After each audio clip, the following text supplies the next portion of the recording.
আসসালামু আলাইকুম। এসএসসি 26 আছে পোলাবানরা। এখন তোমাদের যেহেতু জুন মাসে এক্সাম হওয়ার সম্ভাবনা বেশি, পিছাতেও পারে, কিন্তু ওই দিকে আমরা ডিবেটে আমরা যাব না। তোমরা এই সময়ে এসে ইংলিশ সেকেন্ড পেপারের বা ফার্স্ট পেপারের রিটেন পার্টটা কীভাবে করতে পারো। আমি যেটা করেছিলাম, আমি টেস্ট এক্সামের পর নিজের ফ্রি হ্যান্ড রাইটিং স্কিলটা বাড়িয়েছিলাম। এরপর আমি এটা কীভাবে করতাম, আমি প্রথমত ইংলিশ ফার্স্ট পেপারে যে প্রশ্ন অ্যান্সার থাকতো এগুলো আমি সিনোনিম অ্যান্টোনিম ভালো করে পড়তাম সিন প্যাসেজ থেকে। তারপর প্যারাফ্রেজ করে প্রশ্ন অ্যান্সার এগুলো নিজে নিজে করার চেষ্টা করতাম। এটা ধীরে ধীরে হলো আমার ফ্রি হ্যান্ড রাইটিং স্কিলটা বেড়েছিল।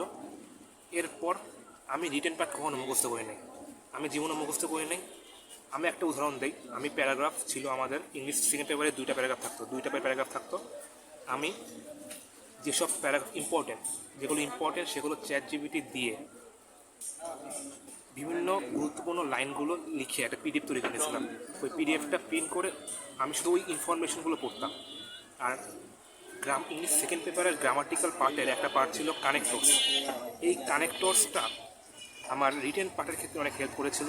আমি অনেক কিছু দারুণ কিছু কানেক্টর শিখেছিলাম, যেগুলো আমি প্যারাগ্রাফ লেখার সময় যেসব ইম্পর্টেন্ট ইনফরমেশনগুলো মনে রেখেছিলাম, প্যারাফ্রেজ করে কানেক্টরস দিয়ে সুন্দর করে একটা নতুন ধরনের প্যারাগ্রাফ লিখে দিতাম। টিচাররা খুশি হয়ে যেত। এখন তোমরা একটা জিনিস খেয়াল রাখবে যে সেকেন্ড পেপারে যখন তোমরা গ্রামাটিক্যাল আইটেমগুলো লিখবে লাইক কানেক্টরস, ওখানে সবসময় পার্টে হিসেবে কানেক্টরস বা অন্য যে কোনো গ্রামাটিক্যাল পার্ট লেখার সময় সবসময় যেগুলো সবচেয়ে সিম্পল এগুলো লেখার চেষ্টা করবা। কারণ আমাদের দেশে ইংলিশ সেকেন্ড পেপার বা ইংলিশ খাতা দেখার টাইমে কখনো টিচাররা খাতা দেখে না। হ্যাঁ, রিটেন পার্টগুলো টিচাররা দেখে, কিন্তু গ্রামাটিক্যাল পার্ট যেগুলো এমনি স্টিক মেরে দেখা যায় ওগুলো কোনো টিচাররা দেখে না। এগুলো দেখে তাদের স্টুডেন্ট বা কাপে দিয়ে দেখায় না। এতে কী হয় যে স্টুডেন্ট যারা দেখে টিচার ছাড়া, তাদেরকে একটা ফিক্সড একটা অ্যান্সার দিয়ে দেয় যে এটাই দেখবা তোমরা, এর বাইরে কোনো অ্যান্সার আসলে তোমরা কাটা দিয়ে দিবা।